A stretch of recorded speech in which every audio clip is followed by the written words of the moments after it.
गणेश जी ने अधर्म का नाश करने के लिए हर युग में समय समय पर अवतार लिए।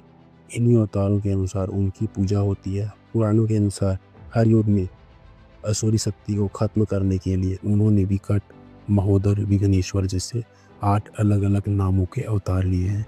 ये 8 अवतार मनुष्य के 8 तरह के दोष दूर करते हैं।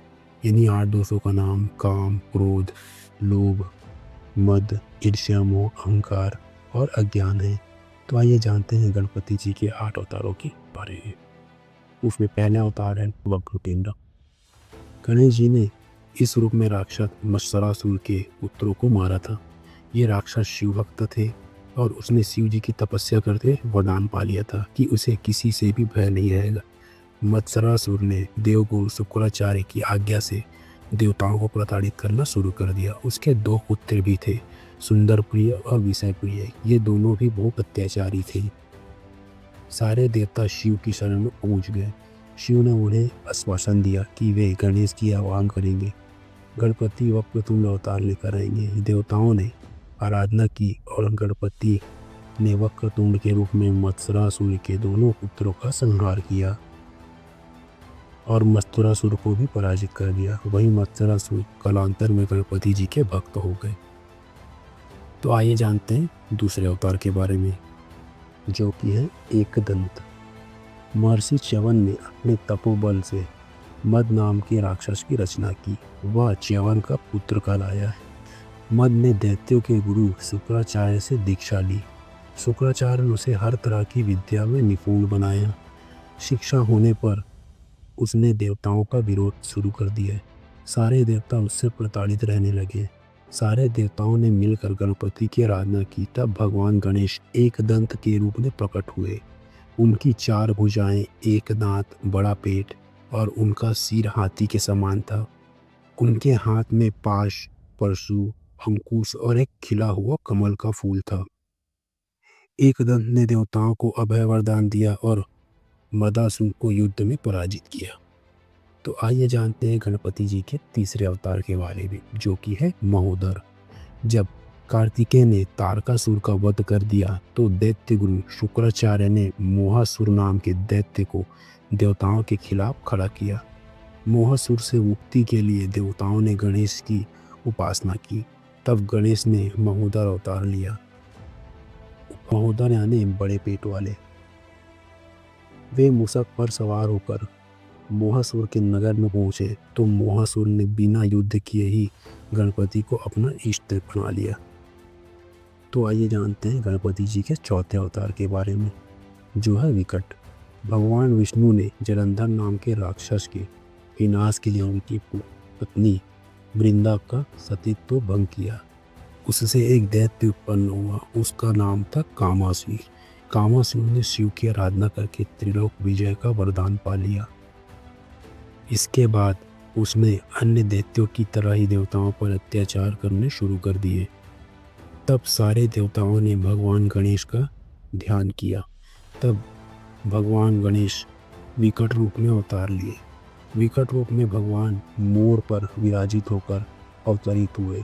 उन्होंने देवताओं को अभय वरदान देकर कामासुर को पराजित किया।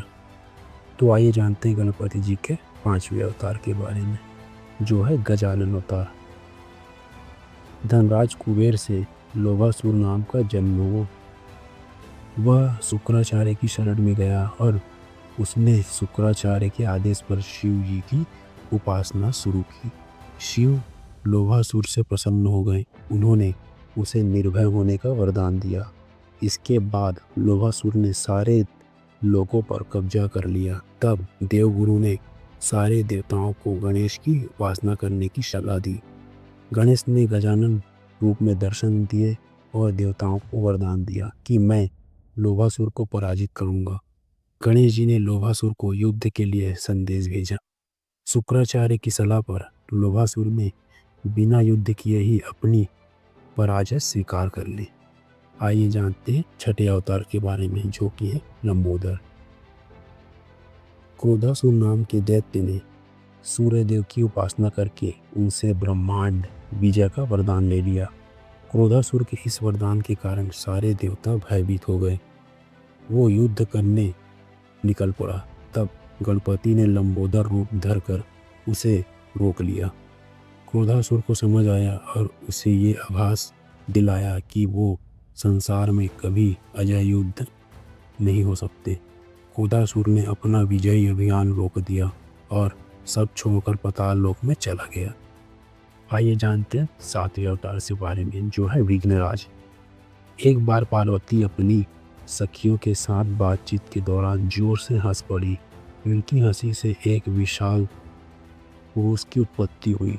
पार्वती ने उसका नाम ममता रख दिया। वह माता पार्वती से मिलने के बाद वन में तप के लिए चला गया। वहीं वो संबरासुर से मिला। संबरासुर ने उसे कई असुरी शक्तियाँ सिखा दी। उसने मम को गणेश की उपासना करने को कहा। मम ने गणपति को प्रसन्न कर ब्रह्मांड का राज मांग लिया।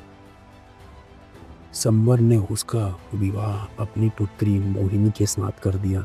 शुक्राचार्य ने मम के तप के बारे में सुना तो उसे दैत्यराज के पद पर विभूषित कर दिया।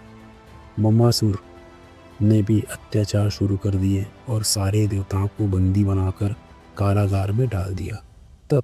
तब देवताओं ने गणेश की उपासना की। गणेश विघ्नेश्वर के रूप में अवतरित हुए। उन्होंने ममासुर का मान मर्दन कर देवताओं को छुड़ाया। आइए जानते हैं आठवें अवतार के बारे में, जो है धूम्रवर्ण। एक बार सूर्य देव को छींक आई और उनकी छींक से एक दैत्य की उत्पत्ति हुई। उसका नाम था अहम। वो शुक्राचार्य के समीप गया और उन्हें गुरु बना लिया। वह अहम से अहंतासुर हो गया। उसने खुद का एक राज्य बना लिया और भगवान गणेश को तप से प्रसन्न करके वरदान प्राप्त कर लिए। उसने भी बहुत अत्याचार और अनाचार फैलाया। तब गणेश ने धूम्रवर्ण के रूप में अवतार लिया। उनका रंग धुएं जैसा था। वे विकराल थे। उनके हाथ में भीषण पास था जिससे बहुत ज्वालाएं निकलती थी। धूम्रवर्ण के रूप में गणेश जी ने अहंतासुर को हरा दिया। उसे युद्ध में हराकर अपनी शक्ति भक्ति प्रदान की।